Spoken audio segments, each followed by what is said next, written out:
Perhaps you have noticed there are 3 types of people in life, generally speaking.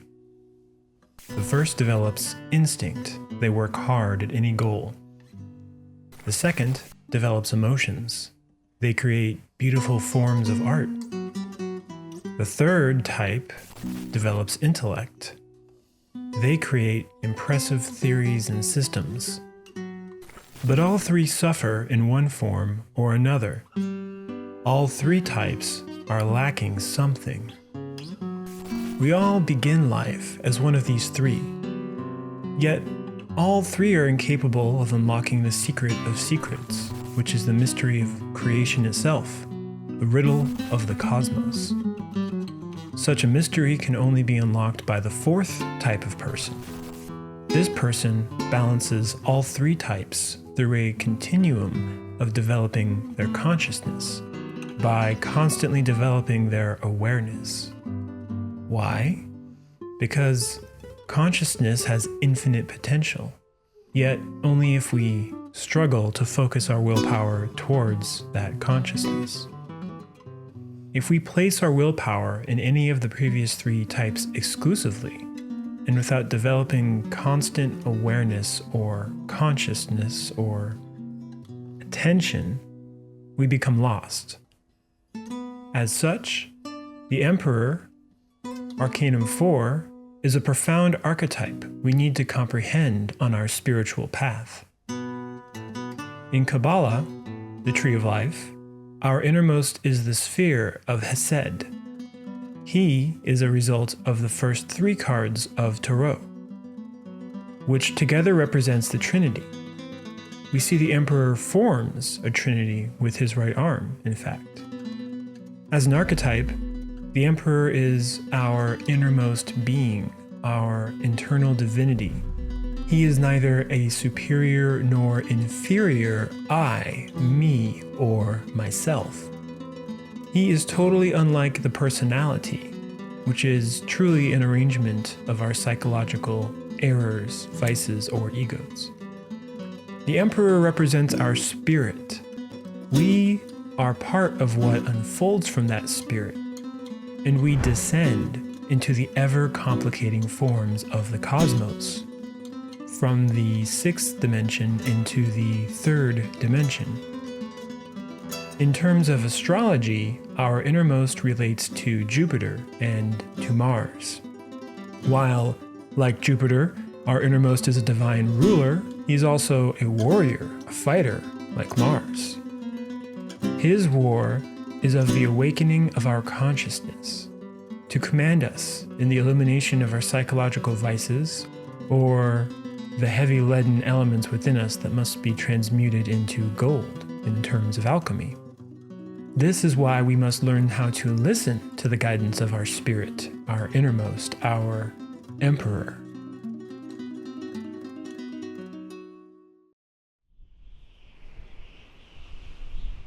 To hear that inner divinity, we must first comprehend the symbolism of the Hebrew letter Daleth. This word Daleth relates to our inner state. In the last video, I mentioned the Hebrew letter Gamel can represent a rich person, someone who is rich in egos like pride, greed, etc. Daleth is the opposite. It conveys a person who internally is poor. The word Daleth can also mean door, a reference to our 5 physical senses, but also our sexual organ, which is a feminine aspect that receives the energies of our vital body. Daleth, a door, can allow something in or out. Most of us allow our vitality or creative forces to go out, not just through sex, of course, but through egoic words we say, the images we look at with desire, the conversations that we eavesdrop on. If we reflect upon ourselves with genuine honesty, we see that we are Daleth. We are a poor, destitute person whose mind, heart, and body carry little, if any, spiritual development. To find and transmute the riches of our spirit, we learn forms of meditation practice, esoteric breathwork, transmutation. In searching for gnosis, for knowledge through direct experience, In astral projection, lucid dreams, and most importantly, meditation, we often ask ourselves, what is our level of being? Who are we in each moment, in each eternal now? Do we hear our inner divinity, or do we open the doors of perception to our desires? If we recognize that we lack divinity within, there is hope. For as the great Master Jesus said, "Blessed are the poor in spirit, for they shall enter the kingdom of heaven." To receive knowledge, to enter the kingdom of heaven, as represented in the Tree of Life, Kabbalah, one must contemplate the depths of their spiritual poverty, which is punctuated by the suffering caused by our richness of psychological vices, like envy or pride, many of which are hidden in the darkness, the dark side of our psychological moon, of our limited perception of consciousness. To better understand this, we can explore Kabbalah, which serves as a cosmic map of sorts. We, the person, this physical body, are in Malkuth. Our innermost, the Emperor, is in the world of Hesed, the fourth sphere from Keter, and seventh sphere from Malkuth. He, Hesed, unfolds into Geburah, divine consciousness, the feminine part of our soul that never mixes with our psychological impurities. Together, these two make up our inner master. This is the Gnostic teaching that the only true master is the master within. And this is the master we have to learn to listen to. Geburah has many symbols that we will explore in the next video, in the next arcanum. Geburah unfolds into Tiferet, which we are a part of. As we are now, we are a fraction of Tiferet, our consciousness or willpower. Each time we are born into a new physical life, that conscious willpower emanates and descends into different dimensions of energy, consciousness, and experience. One such dimension is our mind, Netzach, thoughts, ideas, concepts, etc. We also have our emotions, Hod, the world of feelings and sentiments. Then have Yesod, our vital, creative, or sexual energy. And finally, Malkut, our physical body, where all four of these elements interact and interoperate. Malkut means kingdom, which can also mean empire.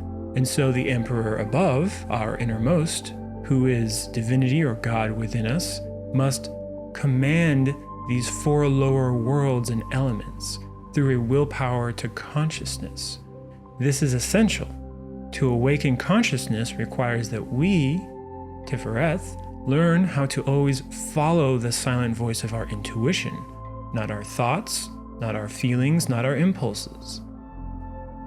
This is incredibly difficult because we have a lot of egos, a lot of psychological vices. We all suffer a lot in many different ways. It is also why so many sacred scriptures depict this as an allegorical battle or war, albeit one within each of us internally. Intuition, that silent voice, is developed by various means of meditation practice. For instance, we can sit and place intention to be aware of our heart center, which gradually will develop that center, that chakra. We can work with the O mantra, famously chanted by many Eastern practitioners. O. Whatever we do, remember, while we can and should practice meditation in the stillness of a seated position, in the silence of the mind, which is a gradual process, we must also develop our total conscious attention in whatever task we perform in any given moment. This means to watch all three brains while also performing whatever task is at hand. This means we walk slower, we move slower, we do things with greater attention and intention. We focus on one task at a time. Doing 2 or 3 things at once prevents us from developing a strong, focused consciousness. It dilutes the consciousness. At first, we will constantly forget ourselves, our being, our emperor.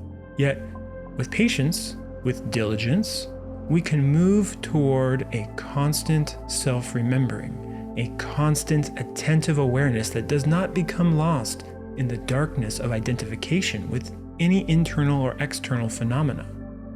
If consistent, meditation unfolds into higher levels of self-observation. These higher levels of self-observation are how one learns to descend as directed by the Magician Arcanum, the first Arcanum. To descend is to begin perceiving the many hidden psychological errors or vices or egos in our three minds of intellect, emotion, and impulsivity, physicality. Through this gradual increase of perception, we arrive at higher levels of comprehension, of understanding. The more one truly perceives and comprehends and understands these errors that we carry internally, psychologically, the more one's Divine Mother can dissolve or transmute the lead of our personality into gold, meaning psychological change. This is what it means to enter higher dimensions, to have a higher level of being. It means psychological change, becoming more humble through being honest, through self-observation, which must first occur before spiritual powers of perception can truly blossom within us. The Emperor on the card, or Arcanum, sits on a perfect cubic stone. Within the stone is a carving of a cat, a creature that is active in the moonlight of night. Thus, cats in our lucid dreams can represent this lunar cosmic force of our sexual energy. Overall, this image refers to the vital or creative sexual energy of Yesod, the foundation stone of our house, our multidimensional body. As this cubic stone is perfectly chiseled, it represents the final product of the work that a husband and wife perform in alchemy or white tantra. This aspect is further symbolized by this hat. Its curvature is that of a furnace, a symbol of our body as a sacred alchemical forge or temple, where the fires of our creative forces can rise. This creative energy, through the wise application of fire and water, meaning sacred sex or alchemy, ascends into the brain through the spinal column, and then distills in the brain and down into the heart, which also reminds us of a hearth, the foundation of every fireplace in a home. Remember that our heart is the temple of our Divine Mother, Kundalini, who is the one who dissolves the defects once we have comprehended them. The four corners of the hat represent the four elements, also depicted by many ancient religions.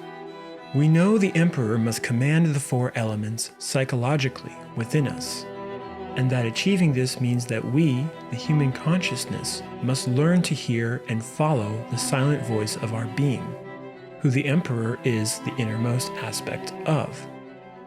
To be more specific, the being is the entirety of Kabbalah, of which we are included. Hesed, our innermost, is our innermost being, the spirit, the innermost aspect of our being that emerges through the Trinity. However, we must also learn how to work with our creative forces both as a single person and in a matrimony between husband and wife. Many will begin as a single person, but eventually, at some point, we must work in alchemy, in white tantra. This is represented by the Emperor, who is holding his right arm and staff of command to create a cross over the physical heart. The word cross is derived from the word crux, or crucible, which is a vessel for alchemical refinement. Most importantly, the universal symbol of a cross is an intersection of a vertical line and a horizontal line, or the vertical phallus and the horizontal uterus. In many sacred depictions of the Holy Cross, whose symbols were misappropriated by dark forces, in some cases, we can see the cross appears to spin. This spinning is a symbol of the motion of sacred sexual union between a man and a woman. This is what Jesus meant when he said, "Strait is the gate, and narrow is the way, which leadeth unto life," meaning spiritual life, "and few there be that find it." The psychological work, meditation, and the sacred union of husband and wife in alchemy or white tantra is what awakens our Kundalini, the divine igneous serpent. In the language of esoteric alchemists, Kundalini is the Azoth or Azot. We can see this further emphasized by the sign of Aquarius, which contains both the words Aqua and Aries, symbolizing fire and water, the powers that govern sexuality. Aries is also the god of war, Archangel Samael, who is the regent of Mars and the fire within our vital creative energy. Aqua Aries can also mean air.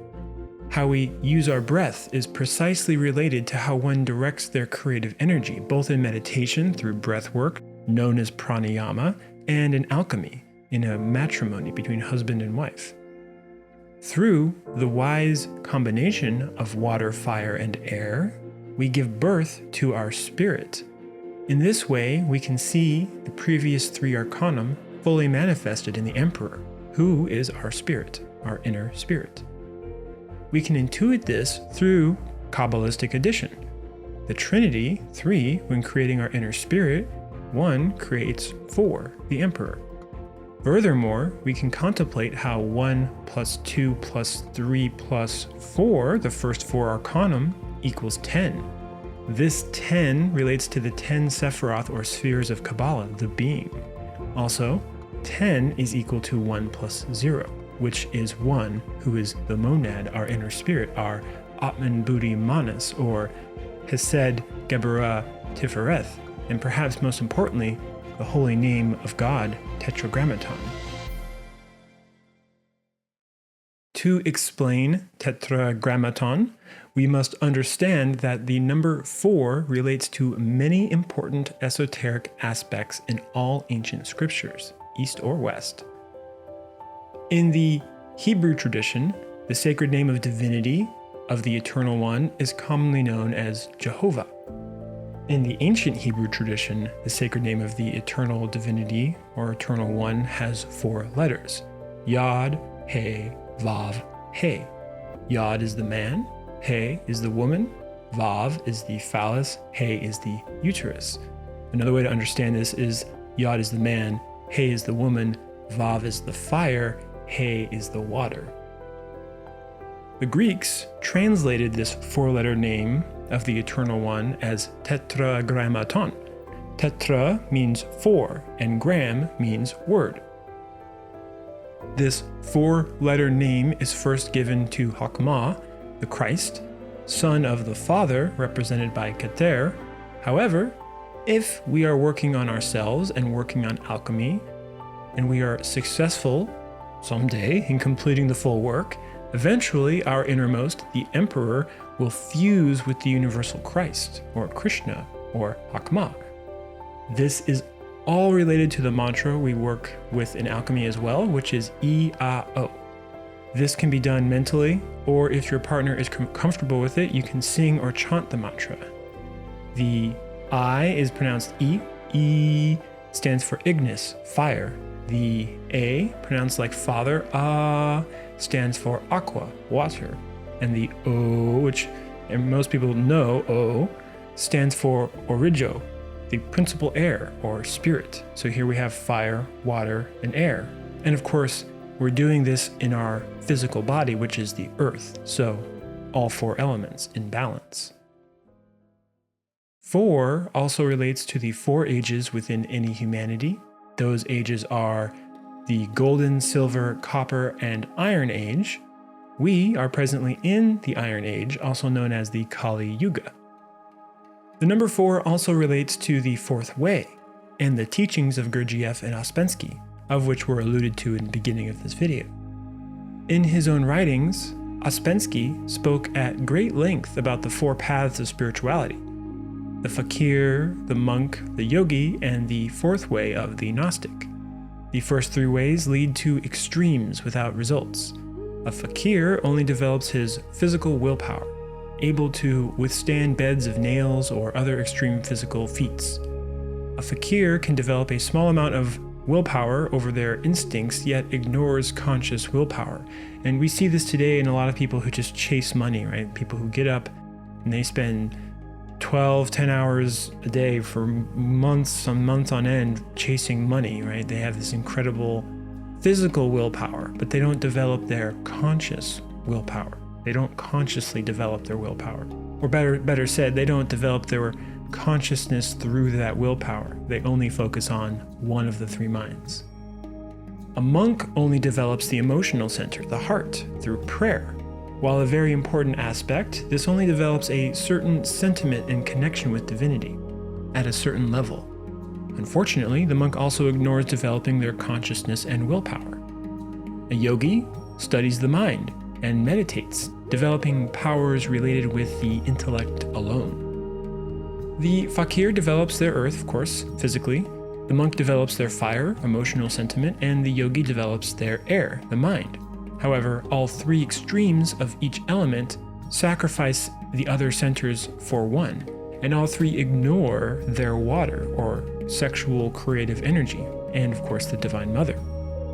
The fourth way of the Gnostic method adapts what is useful and discards what is useless or fanatical, balancing all three previous elements. In this way, the fourth way is really the one way. Remember, 1 plus 2 plus 3 plus 4 is 10, which synthesizes Kabbalistically as 1. To further emphasize how ancient the fourth way and the four elements are, is the alchemical symbol of the Sphinx. Although famously depicted by Egypt, the Sphinx is found in many religions. The symbol is described in the book of Ezekiel. Each had a human face. The 4 had the face of a lion on the right side, the 4 had the face of an ox on the left side, and the 4 had the face of an eagle. These 4 sacred animals of alchemy each represent one of the 4 elements. And these 4 elements also relate to the 4 Gospels in the Bible. Also, the 4 Vedas in the Hindu traditions. The eagle refers to the air, the mind, in Netzach. The lion is the enigma of fire, our emotions, in Hod. The man represents the mercury of secret philosophy, our creative energies, in Yesod. The bull symbolizes the earth, our physicality, in Malkut. The riddle of the Sphinx is precisely the Sphinx itself. To become a true human, like the emperor, one needs to work with the wings of the eagle, the hooves of the bull or ox or calf, the paws of a lion, and the face of a man. By man, we mean the original meaning of man, human, which derives from the words hum and man, meaning a mind, man, made into the image of the spirit, hum man. Of course, this only scratches on the surface of studying alchemical Hebrew teachings in the Bible. You can go very deep on this, and I will leave links in the description to additional resources. Also found on practically every cross above the head of Christ, we see the 4 letters of INRI. There are 2 important esoteric meanings regarding the 4 letters of INRI. One is Ignis Natura Renovator Integrum, meaning fire unceasingly renews nature. The other is In Necis Renascor Integer. In death I am reborn intact and pure.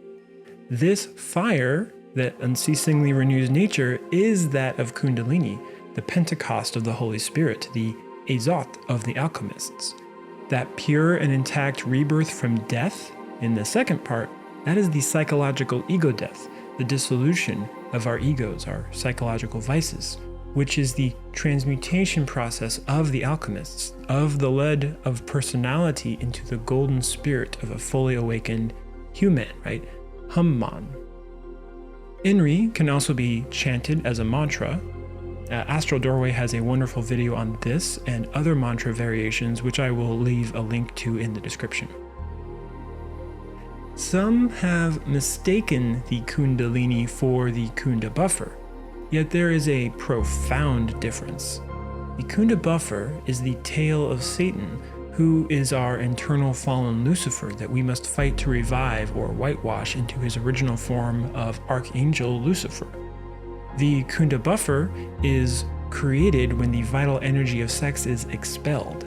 That expelled energy is assimilated by negative forces within the body and the three minds, creating inverted forces, atoms, and the psychic internal hell realms.